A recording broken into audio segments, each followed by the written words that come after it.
Hi everybody and welcome to SA Rugby Magazine. I have Mark Keohane, probably the most knowledgeable person in the country on rugby. Mark, welcome. Thanks, kind words, thank you. Well, I'm feeling kind today. Mark, a lot of stuff being written. First we're going to the championship, then we're not going to the championship.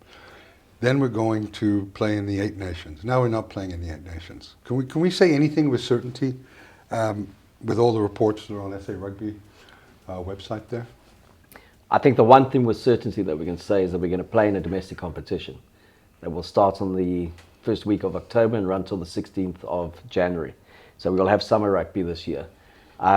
Everything is dependent on whether New Zealand is going to allow anyone in terms of the Rugby Championship. They've unofficially given the green light to it. The players they'll play that Rugby Championship in a bio bubble kind of thing, if things stay the same as they are in New Zealand at the moment. How many cases do they have in New Zealand? 5? I think it doubled to about 6 yesterday or something like that. Okay. So and I think they've had in all the time I think 24 deaths or something like that. So they have taken extreme measures. We saw that in the last week of their Super Rugby tournament when they basically shut down Auckland and kind of put the rest of the country on a level 2 alert. But yeah, my understanding is that the Eight Nations thing has been explored for South Africa if there was not going to be any certainty or finality on the Rugby Championship. Australia can still play New Zealand in the Blizzards, so they still get games. What was South Africa going to get? But what certainty is there now when you use the word unofficially and stuff like that? I mean, it's a liquid target, isn't it? Yeah, it is. And I think they had to give an answer at some stage to the Northern Hemisphere to say they are available to play in that tournament or they're not. But I know they are legally bound to go to the Rugby Championships first. You know, I'd written a piece last week to say consider playing in both 2 Springbok teams. That doesn't seem to have been something that they spoke about. I thought it would made sense. It made sense, and you've got so many foreign-based players that could have played in that tournament, and they would have been playing against the likes of a Scotland and an Italy and a France. I would have backed, a good South African side to kind of get through to that final. There would have been good revenue in that. But the Rugby Championship is where they seem to be leaning. I believe they've taken between 40 or 45 players over there because you can't fly someone out, fly someone in immediately if there's an injury. So they've got to take effectively a second team to be there on the just in case someone does get injured or something happens. So that's 45 players taken out of our domestic competition as well. So we say the only certainty is the uncertainty, but we really are on the back foot going into that Rugby Championship. It doesn't matter which way you look at it. You look at the New Zealand setup at the moment. They had that North versus South game. It was a fantastic game of rugby. They've picked an All Black squad already that's in training for who knows what, but they've picked them already. So it would be a miracle for us to go there and actually do anything near competitive. Given the 5-month head start that New Zealand has at us on the moment. So you got to feel for the South African rugby players. You got to feel for Jacques Nienaber. This is his introduction to Test rugby as the head coach, and just had a brief kind of interaction with Rassie early in the week, where he's also, it's not that they know anything for definite. They've just got to keep on planning for Plan A, planning for Plan B, and just try and get their domestic teams on the field. And everything's geared around the 3rd of October. Let's hope that does happen, and we actually see rugby in this country, whether it's with crowds or not without crowds. Well, it's quite.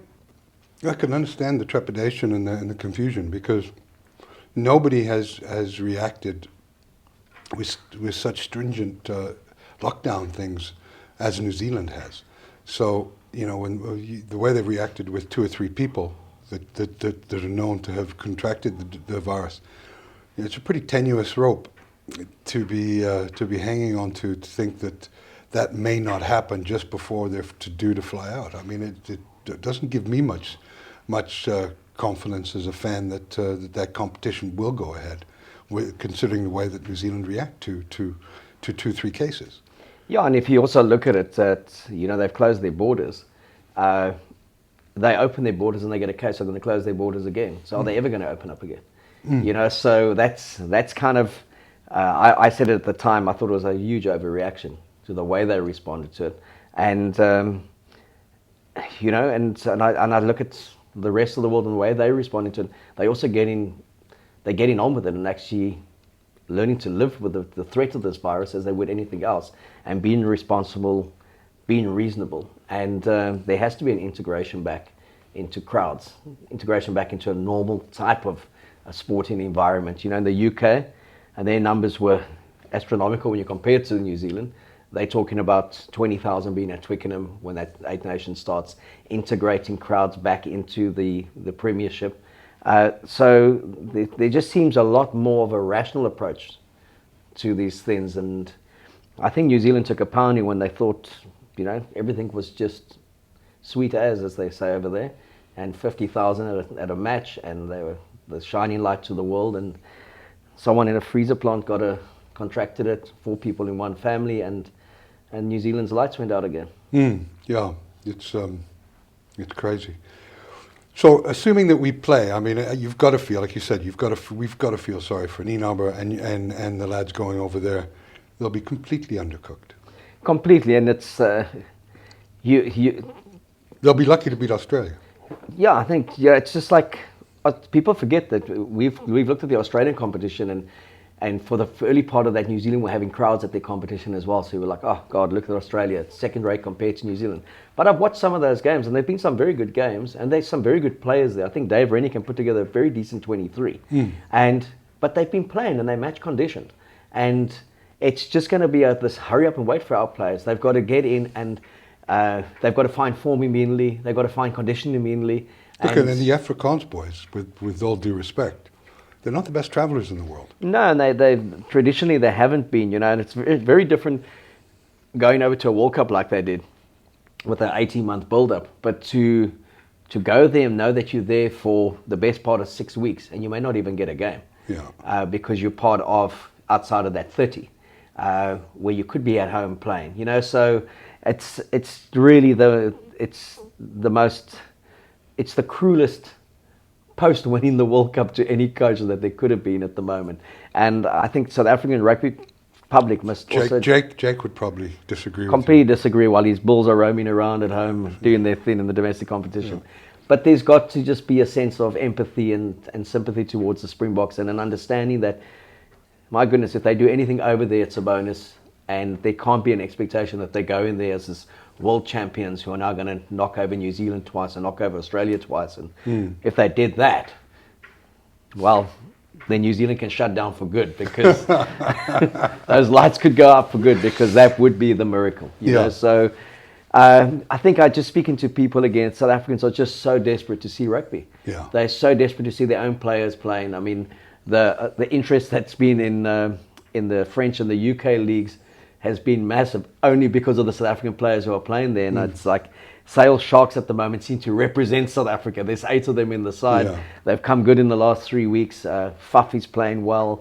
Andre Pollard played well for Montpellier at the start of their season. And will those players be playing in the championship? All in the championship, yeah. They've been released, and they will all be flown into South Africa for a pre-season camp. So will they be isolated here for 2 weeks when they come? They would have to, according to the regulation, they'd be isolated, and then they'll go into this Springbok camp. Alternatively, I think they may isolate them all together and take it from there. But yeah, it's going to be very different. And I think the bigger focus should be, from a South African perspective, is where do we play next year? And everything is pointing towards the north. No Super Rugby for, as we know it. South Africa going into an extended pro rugby tournament with the 4 Super Rugby franchises, and then your likes of your Kings and your Cheetahs forming a big part of your Currie Cup in terms of your domestic 8-strong team. And as someone said to me, but then where do the Cheetahs players go? I said, they go to the Sharks. That's where they've always gone. So it's a feeder system into the Sharks. And the reality is also, as the Cheetahs have always been a fan's favourite and everyone else's second most loved team. But they can't command commercial presence in Bloemfontein. They don't get crowds. The investment into the game there is minimal. They're one of the biggest nurseries in schools with Grey College, with the university set up there, and then obviously with the Cheetahs. And we may have to accept that they are just a wonderful feeder ground into bigger things. And we were speaking about it yesterday. Maybe there has to be like in soccer, you develop a player, you get a good lump sum back for when that player goes on and signs contracts, be it in South Africa or in Europe or in Japan. So I see the Currie Cup becoming stronger again. The 4 South African franchises going into the north and being very competitive there, which will also add to that whole essence of that tournament. It won't be the Kings taking 60 points. It'll be the Sharks playing against the likes of Munster and Ulster, and those games have gravitas then, and to be a bit of an Irish Springbok element to it, where you were finding they were putting out whoever to come to South Africa and play in Port Elizabeth and hammer, and hammer the hapless Kins. So we keep on speaking about there has to be an investment in the Kins domestically, in the Cheetahs domestically, but I think we can only have 4 Super Rugby franchises. It's 120 players that can play professional rugby, not good enough to play professional rugby.